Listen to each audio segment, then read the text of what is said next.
Hey, Lockport Christian Church family, Pastor Mike here. It is Wednesday, so it is Wednesday in the Word. And remember, last week we kicked off on a new series of teachings on Ekklesia. So let's look at that.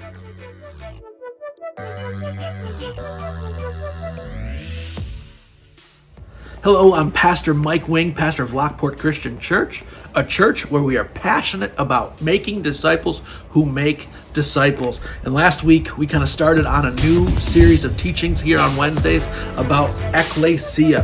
And in Matthew 16, verse 18, Jesus is talking to his disciples. And he says, "And I tell you that you are Peter, and on this rock I will build my church," my Ekklesia, "and the gates of Hades will not overcome it." In verse 19, "I will give you the keys of the kingdom of heaven." That word kingdom is really important. We're about to learn why in a minute. "Whatever you bind on earth will be bound in heaven, and whatever you loose on earth will be loosed in heaven." Jesus, talking to his disciples, points out Peter. He says, "Peter, you are Peter, and on this rock I will build my Ekklesia." Now, Ekklesia, that's not a new term. It's not just something that Jesus pulled out of thin air. And he didn't say, "I'm going to build my synagogue." And he didn't say, "I'm going to build my temple." Okay? He said Ekklesia. Now, what you have to know about that term Ekklesia and why I think it's so crucial to what Jesus was getting at is the point of where Ekklesia came from.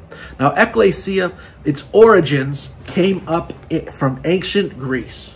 Okay? And I have written down here, it means the gathering of those summoned, an assembly of citizens in a city-state of Greece who were meant to do governing, okay? It was basically like our Congress getting together. Ekklesia was basically people in a Greece province or city-state or region who would come together and they would make laws.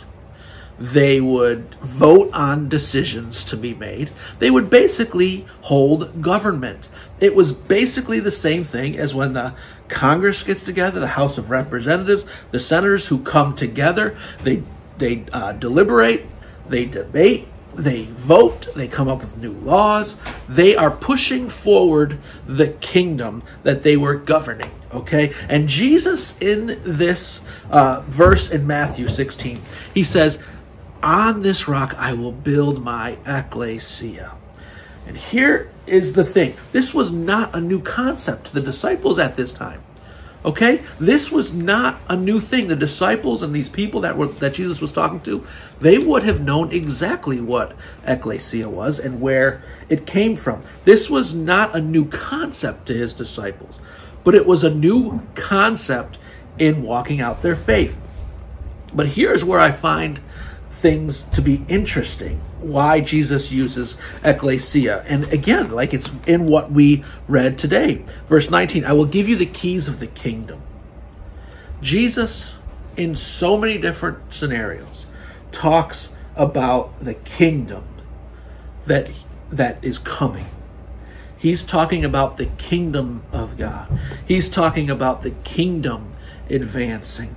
And we all know that when you have a kingdom, you have a government. You don't get kingdom without government.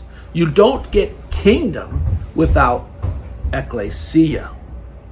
And Jesus is not saying, "I'm going to build my synagogues, I'm going to build my temples." He's saying, "I'm going to build my kingdom, and you are going to be the Ekklesia that govern that kingdom." It's going to be your responsibility to advance the kingdom of God on the earth. And I am going to teach you and give you the keys to the kingdom and the keys to ruling and reigning and advancing my kingdom. Jesus is building his kingdom. He's not building his temples. He's not building his synagogues. He's not building a building.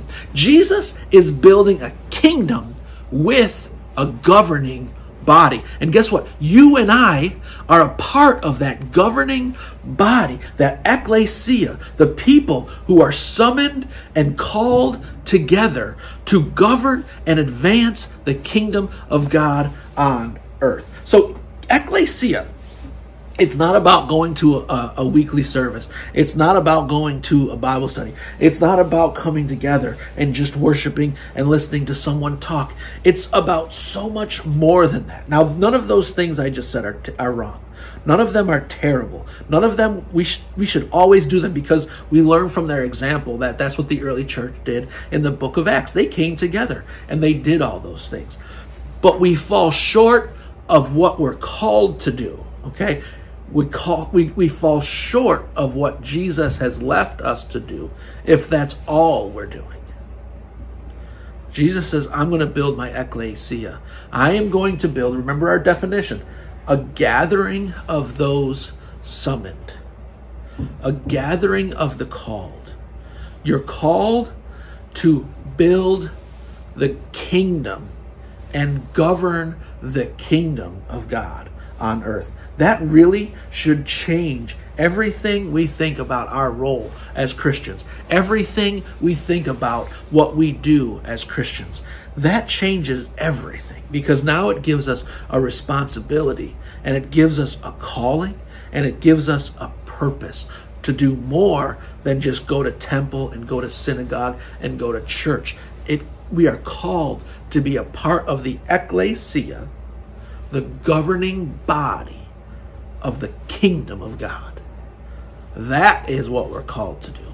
That is what Jesus meant on Ekklesia. And you have to know the foundation of what you're a part of before you can fully live out what you're called to. So you got to know what you're a part of and what Jesus has called you to. It's more than just a weekly gathering. You are summoned for a purpose. You are called for a purpose to advance the kingdom of God and govern it here on earth. That's what we got for this week. We're going to continue in on this Ekklesia series. Hope you have a great rest of your week. I am praying for you. I hope you're praying for me because we are all in this together. Bye.